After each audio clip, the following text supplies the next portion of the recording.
রাষ্ট্রপতি বাংলাদেশের সবচেয়ে সাংবিধানিক গুরুত্বপূর্ণ একটি পদ।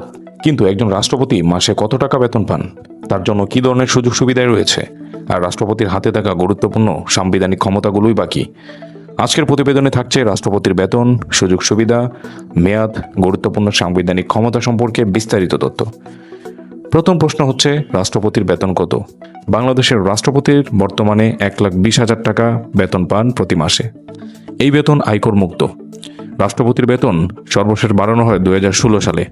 এর আগে মাসিক বেতন ছিল 61,200 টাকা। 2016 সালে সংশোধনের মাধ্যমে তা বাড়িয়ে 1,20,000 টাকা করা হয়। সংশোধিত হারটি কার্যকর ধরা হয় 2015 সালে 1 জুলাই থেকে। রাষ্ট্রপতির বেতন ও সুযোগ সুবিধার মূল আইনি ভিত্তি হল the presidents recreation and privilege act 1975 এবং পরবর্তী সংশোধনীয় গুণের মধ্যে। চিকিৎসা সুবিধা। রাষ্ট্রপতি ও আইনে নির্ধারিত তার পরিবারকে সদস্যদের চিকিৎসার জন্য রয়েছে বিশেষ সুবিধা। দেশের যে কোনো হাসপাতালে তাদের চিকিৎসার ব্যয় সরকার বহন করে, আর চিকিৎসকদের পরামর্শে যদি দেশের বাইরে চিকিৎসার প্রয়োজন হয়, সেক্ষেত্রেও নির্ধারিত নিয়ম অনুযায়ী সেই চিকিৎসা ব্যয় সরকার বহন করতে পারে। বিমান ভ্রমণের সুবিধা। রাষ্ট্রপতির বিমান ভ্রমণের ক্ষেত্রে রয়েছে বিশেষ সুবিধা।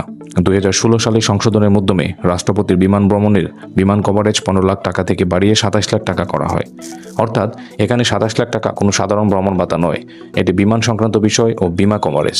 এছাড়াও রাষ্ট্রপতি সরকারি সফর ও পরিবহন, রাষ্ট্রীয় ব্যবস্থাপনার প্রয়োজনীয় সুযোগ সুবিধা দেওয়ার বিধান রয়েছে।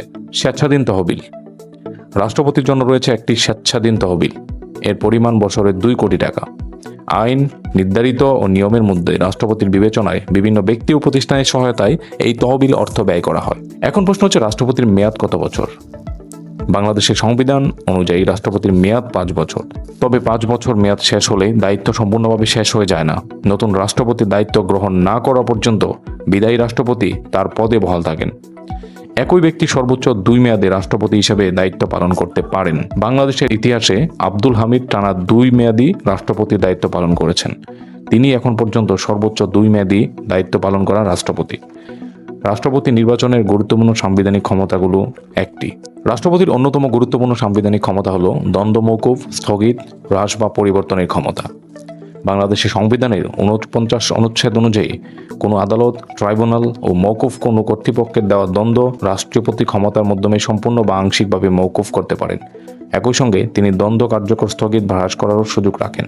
তবে বাংলাদেশের সংসদীয় শাসন ব্যবস্থার রাষ্ট্রপতি এর ক্ষমতা প্রয়োগের বিষয়টি একক ব্যক্তিগত সিদ্ধান্তের মতো নয়। সংবিধানের কাঠামো অনুযায়ী রাষ্ট্রপতির অধিকাংশ কার্যাবলী প্রধানমন্ত্রী পরামর্শ অনুযায়ী সম্পন্ন হয়। ফলে দ্বন্দ্ব মওকুফের ক্ষমতা বাস্তবে সরকারের পরামর্শে ও সাংবিধানিক কাঠামোর মধ্যেই প্রয়োগ করা হয়। শেষ কথা হচ্ছে, বাংলাদেশের রাষ্ট্রপতির দায়িত্ব শুধু রাষ্ট্রীয় অনুষ্ঠানে অংশ নেওয়া বা সাংবিধানিক আনুষ্ঠানিকতা পালন করার মধ্যে সীমাবদ্ধ নয়।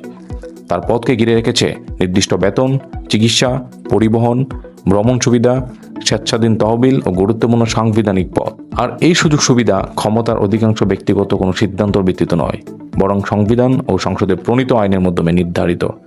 রাষ্ট্রপতি পদ বাংলাদেশের রাষ্ট্র ব্যবস্থার মূলত একটি সাংবিধানিক ও রাষ্ট্রীয় পদ, যার দায়িত্ব ও ক্ষমতার সীমা রয়েছে নির্ধারিত দেশের সংবিধান ও সংশ্লিষ্ট আইনে। দর্শক, সবাইকে ধন্যবাদ জানাচ্ছি আজকের এই নিউজে। সকলে আমাদের সাথে থাকবেন এবং সাপোর্ট করবেন। ধন্যবাদ সবাইকে।